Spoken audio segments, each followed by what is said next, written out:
In this video, we will discuss about the what happens when a candle burns. क्या होता है जब candle burn करती है.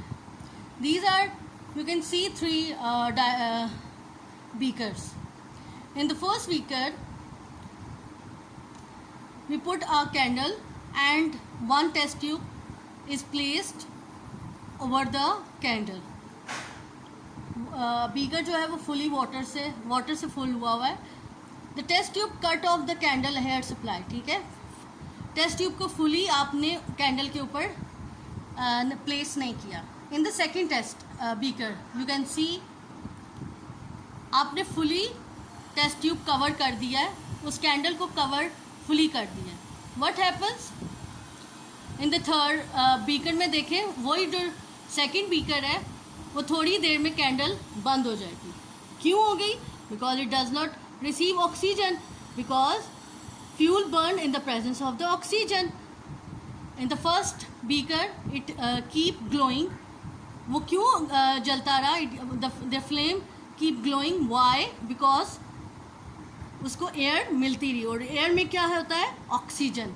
सो the word equation is candle wax plus oxygen gives water and carbon dioxide. From this experiment, it shows 1/5 of the air is used up when something burns. This is because about 1/5 of the air is oxygen. ठीक है, इसमें से air में से 1/5 part जो है वो oxygen है. तो एयर का जो 1/5 पार्ट है वो यूज़ होता है फॉर एनी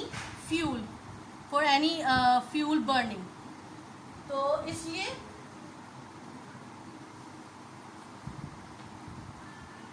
और वो वाटर लेवल भी उसका इंक्रीज कर रही है. Hence it shows that 1/5 of the air जो है वो यूज हुई बर्निंग में. जब हमने फुली टेस्ट ट्यूब कर दी, टेस्ट ट्यूब को फुल कवर कर दिया, कैंडल को फुली कवर कर दिया with the test tube, what happen? Water level increase हो गया और टेस्ट ट्यूब जो फ्लेम है कैंडल की वो it's of.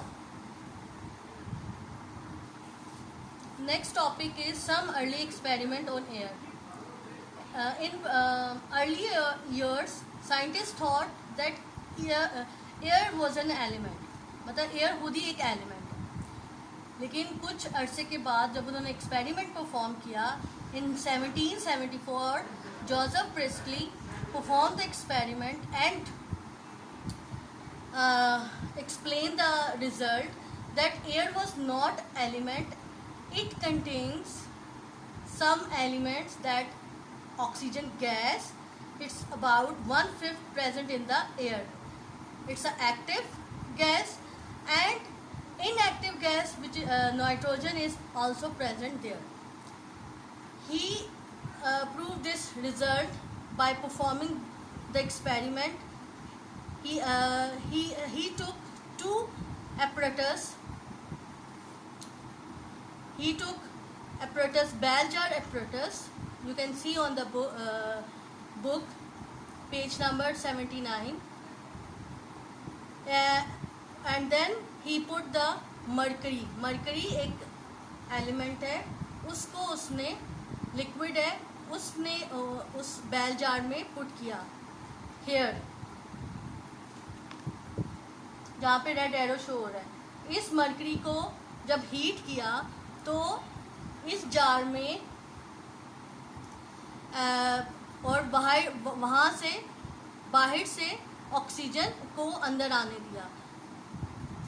After some time he explained that air was not element, but air contain different elements like oxygen and nitrogen gas, right? And mercury जो heat हुई वो उसने कहा in the presence of the oxygen जो air में 1/5% मौजूद है, उसकी वजह से वो heat हुई, and then they form a mercury oxide. So in this way, Joseph Priestley was the first scientist who explained the process that air was not element, oxygen is present inside it, जिस fuel जो हम burn करते हैं वो इन the presence of the oxygen करते हैं, जो air के प्रेजेंस से नहीं करते। एयर एंटर होती है, उसमें जो 1/5 पार्ट है वो सिर्फ यूज़ होता है, बाकी नाइट्रोजन जो है वो उसमें से रिमूव हो जाती है। And then they make a iron oxide, mercury oxide. That's all.